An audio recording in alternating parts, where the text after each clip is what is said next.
სახელითა მამისათა და ძისათა და სულისა წმინდისათა ჩვენთან არის მეთი რომელთმა დაგლოცოთ გაგობრდე აგაცლიო ჩემო ძვირფასო ძვირფასებო ორეო და სიტყვას მოგახსენებთ დღევანდელი წმინდანების შესახებ წმინდა მღვდელმთავარი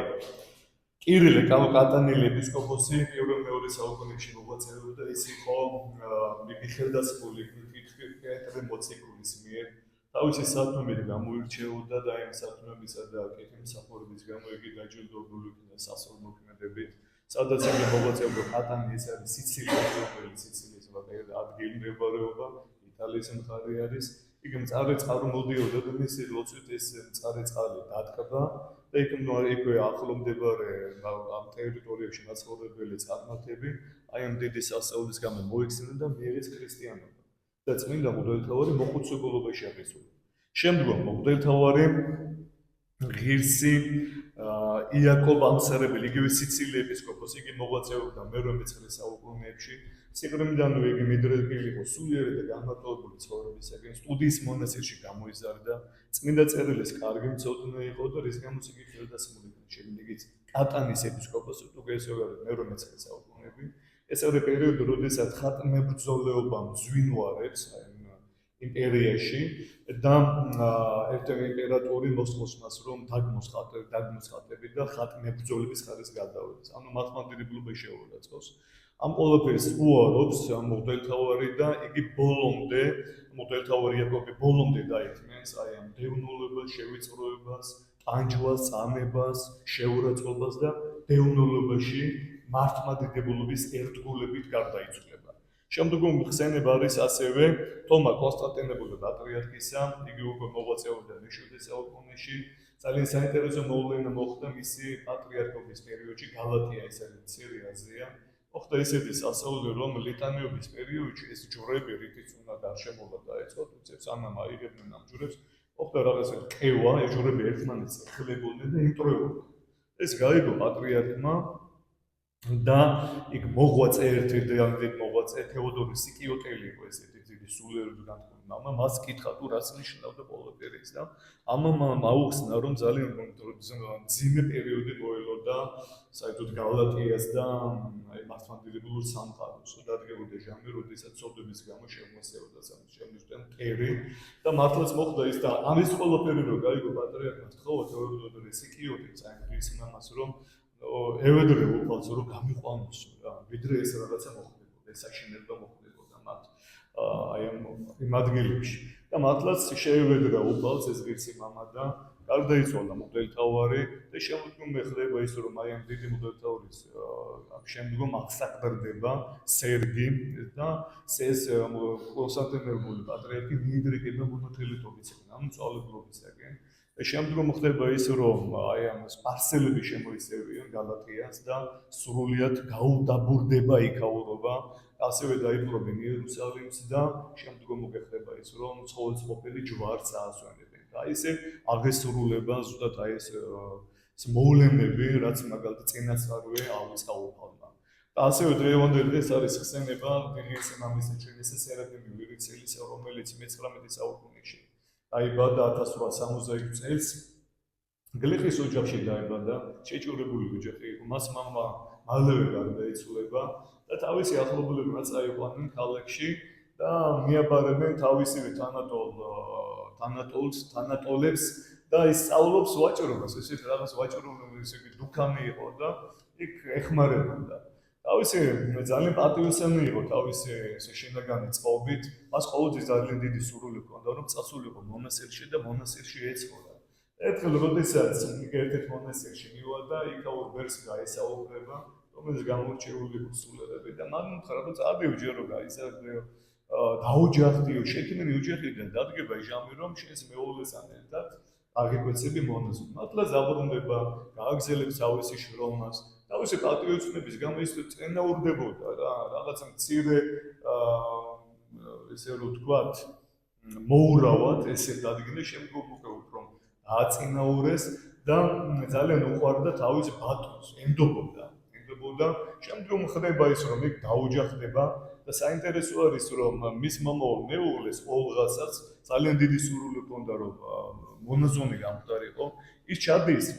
ერთ-ერთ ივერიის ღვთისმშობლის ხატის სახელით წოდებულ მონასტერში, როგორც ეს რუსეთში არის ეს მონასტერი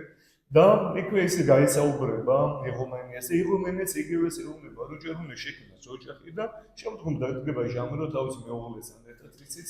აღიკვეცება მონაზვნად. ისინი ხვდებიან ერთმანეთს, დაოჯახდებიან და თავისმა ბატონმა, სერაფიმეს ბატონმა, მას მისცა ძალიან დიდი ფული, რომ მას დაიწყო ცალკე კომერციული საქმიანობა და მართლაც საინტერესო არის ის, რომ ძალიან ბევრ წარმატებებს მიასწრებენ კომერციულ საქმიანობაში. თავის გამოდამამუშავებელი რაღაც ქარხანასავით ჰქონდა და გახდება მილიონერი ამ სიტყვის სრული მნიშვნელობით იმ პერიოდისათვის ძალიან დიდი შეძლების პატრონი გახდება. მათ ცხოვრებაში ხდება ძალიან ესე ტრაგიკული მოვლენა, რომ მეორე შვილი 1 წლისა გარდაეცვალებათ ქალიშვილი, ერთი ბიჭი გარდარჩებათ და შემდგომ აი ამ ამბების მერე უკვე ისინი როგორც დაძმები ისე ცხოვრობენ სოლიდად არის როგორც დაცმა. გრძელდება მათი ცხოვრება, როგორც ვიხარით, სერაფიმის ყოველთვის ძალიან დიდი სურვილი ჰქონდა, რომ მონასტერში წასულიყო და აი უკვე დადგა ეს ჟამიც, რომ ის უკვე მას უკვე უნდა გადაედგეს ნაბიჯებით. ამ ნაბიჯებს წინ უძღვის ის, რომ ის ოდესაც ბრუნდება, ძალიან ხშირად მოგზაურობდა იგი თავისი საქმიანობიდან გამომდინარე ევროპულ ქვეყნებში. და როგორც ვიკითხავთ, ძალიან მდიდარი იყო ეს ვაჭართა ესე გილდიის წარმომადგენელი იყო, ან თავი იყო ეს გილდიის და ესეთი წყობია იყო ესეთი რაღაცა ესეთი ვაჭართა საზოგადოება იყო და როდესაც ბრუნდება სახში ის ხედავს ერთ-ერთ გაჭირებულ ადამიანს, რომელიც ძალიან მძიმე მდგომარეობაში არის, მიდის ეუბნება და ეს კაცი ამბობს ხმამაღლა რა არანებია ჩემი არანებია ღვთისა და დაინტერესდება ურაშია საქმე. მიდის ნახულობს გაისაუბრება და გაიგებს რომ ეს ახალი ადამიანი თორმე 7 შვილი, სოლი 7 შვილისა და აუდმყოფი მამის პატრონი არის, რომელმაც მამა მისცა ცხენი რომ ჩამოსულიყო ქალაქში, გაიყიდა ეს ცხენი, რაღაცა ეყიდა პროდუქტები და ჩასულიყო უჯრედში, ამ გაჭირებულ უჯრედში. მიეტანა სოლშვილის და ეს ცხენი გავყიდა, მაგრამ პაჭაყებმა და ბანდიტებმა წააგდეს ეს ფული და დაამთავრა. აი იმდენად გული მაქვს მოკლულიო რომ არ ვინაო სახში ჩასულ როგორ ვეჩვენო მამაჩემს აუდმყოფ მამას და ჩემს შეერცოლშვილს რომ ხელსარელი როგორ ჩავედეო და ამ ყველაფერს რომ გაიგებს ეს სერაფიმე ეგ უყი წაიღოს ბაზარში უყიდის ორცხენს უყიდის ურემსაც შეაბავს უყიდის როხებსაც დაუთვლავს აი ამ ურემს საჭმელი საწმელი წამოვაგეთ და აგზავნის სახში შემდეგ ბრუნდება თავის სახში და უკვე იღებს გადაწყვეტილებას რომ აღიკვეცოს მონაზვნად და აი ზუსტად გება ის ჟამი რომ იგი აღიკვეცება და აქედან იწყება უკვე მისი ტრაგიკული ცხოვრება ძალიან რთული ცხოვრება უბრალოდ ტრაგიკული არა რთული ცხოვრება რადგანაც ეს იყო ჟამი როდესაც 1920-იანი წლები როდესაც აღიკვეცება ხდება ველმონაზონი შემდგომ უკვე იწყება კომუნისტური რეჟიმი ხარდება დევნულება არის მასე მრავალი წინასწარმეტყველება აქვს მომავალთან დაკავშირებით ომთან დაკავშირებით, რუსეთის შემდგომ ცხოვრებასთან დაკავშირებით და მისი მეუღლეს აღიკვეცება სერაფიმა სახელით, ვირიცაში დასახლებიან, ვირიცაში ცხოვრობდა და მოღვაწეობდა ეს დიდი მამა, მრავალი ადამიანი მიდიოდა მასთან სულიერი დახმარებისათვის და დგება 1900 მანამდე სერაფიმა გარდაიცვალება ზალავენ ეკვივირიცაში და 1959 წელს უკვე მამა სერაფიმეც აი მრავალი დაუძულურდება საშინელი სემი შეეძრება მას მისი სულიერი შვილები ლოცულობენ რომ მათი მოძღვარი გამოჟამთელდეს მაგრამ მამა სერაფიმე უთხრა მათ რომ აი უფალსო რო შევედრო უფალი განკუნოს მაგრამ არ უნდა და ყველა ავადმყოფობა ჩემზე მოიწიოსო და რაღაცა პერიოდის განმავლობაში იგი აი ეს მძიმე უზრუნველობაში იმყოფება ყოველდღიურად ეზიარება ამ ყველაფერთან ერთად და აი ესეთი 8 წელში ესე ვთქვათ გადავა უკვე მარადიულობაში და წანა მარადიულობაში გადავა იგი ეტყვის თავის სულიერ შვილებს რომ ყველა ვისაც დიდი სურვილი გაქვს მოდით ჩემს საფლავთანო გამესაუბრეთ თხოვეთ და ყველანაირად დაგეხმარებით და ჩვენ თხოვოთ მამას ერაფემეს რომ შეგვეწიოს მისი მოსაკურთხევა რომ ჩვენი ცხოვრება ეს ღმერთის აღებულად იყოს ჩვენი ოჯახების სამუდიშოდ ეკლესიისა და მამების სასწაულს ეხლა კი ჩვენი მამაოს ვინაცართან დაკავშირებით მოგახსენებთ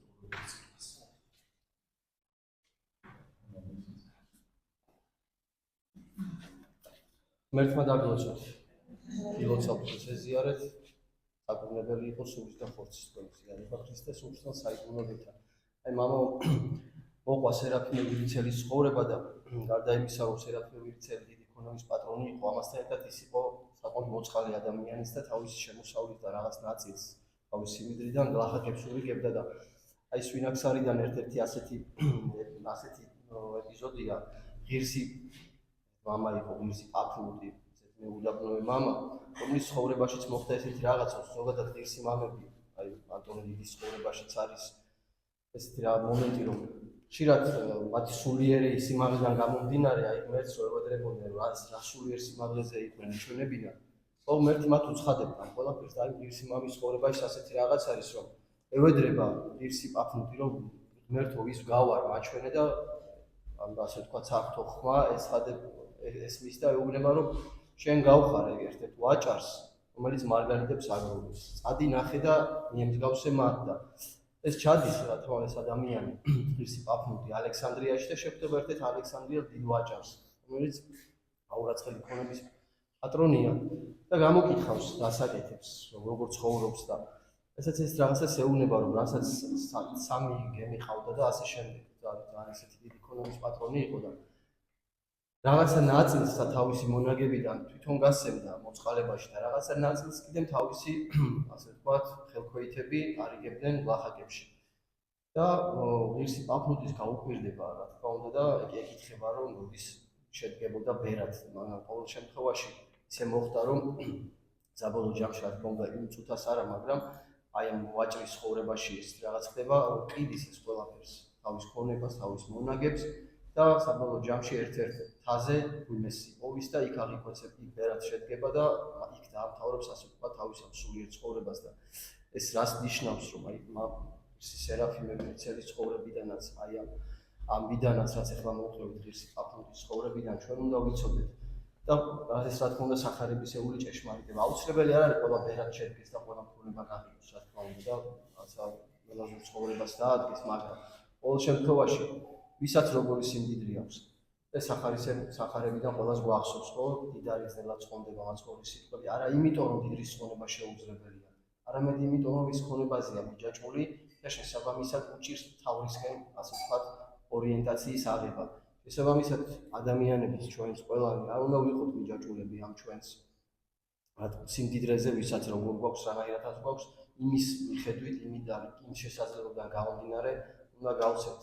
ნაკლებად შეზლების და გვარად მოწყალება, რომ აი ვიდგეთ ასე ვთქვათ სწორ გზაზე, რომ მოწყალება ერთ-ერთი ესეთი სათნოებაა, რომელიც ღმერთმა თავის მოციქულებსაც და ჩვენს ყველას ერთად ასე ვთქვათ ცნებად დაგვიდო და აი წუთისოფლის განშორებაში სწორედ ეს მხოლოდ დერობა და რაღაც არის გულისხმობა რა, ესაც მიჯაჭვულობა სიმდიდრესთან, როცა ადამიანი უბრალოდ აღარ არის მიჯაჭვული სიმდიდრე, საერთოდ გარკვეულწილად რაღაცა სახით წუთისოფლიდან განშორებაში შეიძლება ჩავთვალოთ ამ სოფლიორი რაღაცა სიკეთრებიდან განშორებაში და პავლე მოციქულის სიტყვებია მოყვანილი ვინ განმაშორებს ჩვენ სიყვარულს ამას ქრისტესა ჭირმან ანუ იწროებამან დევნამან ანუ სიხნილმან შიშროებამან ანუ ურვამან ანუ მახვილმან ვითარცა წერილარს შენთვის მოვსწრები ჩვენ მარადღე და შევირაცხები ჩვენ ვითარცა ცხოვარნი ბლადნი არამედ ამას ყოველსა ზედავს ძლევთ ჩვენ მის მიერ რომელმანცა იგი შემიყვარნა ჩვენ რამე თუ წამს მე ვითარმეთ არცა სიკვდილმა არცა ცხოვრებამან არცა ანგელოსთა და არცა მთავრობათა არცა ძალთა არცა ამან სოფელმა და არცა მან სოფელმა არცა სიმაღლეთა არცა სიღრმეთა არცა სხვამან დაბადებულმა შემიძლოს ჩვენ განყენებად სიყვარულს აღმრთისასა რომელაა ქრისტე იესოს მიერ უფლისა ჩვენისა ამინ აი ეს უნდა იყოს ასე ვთქვათ ქრისტიანის ცხოვრების როგორ კრედო, იმიტომ რომ არც არაფერი, საერთოდ არაფერმა ამ ქვეყნიობას სიმდიდრე, არც შიმშილმა და ასე შემდეგ არ უნდა გავუაშოროს ჩვენ თავარს, რომელიც არის ქრისტე იესო, ხალი ჩვენი. ღმერთმა დაგლოცოთ, ღმერთმა გაგახაროთ, ღმერთი შეგეწიოთ. ჩვენთან არის ღმერთი.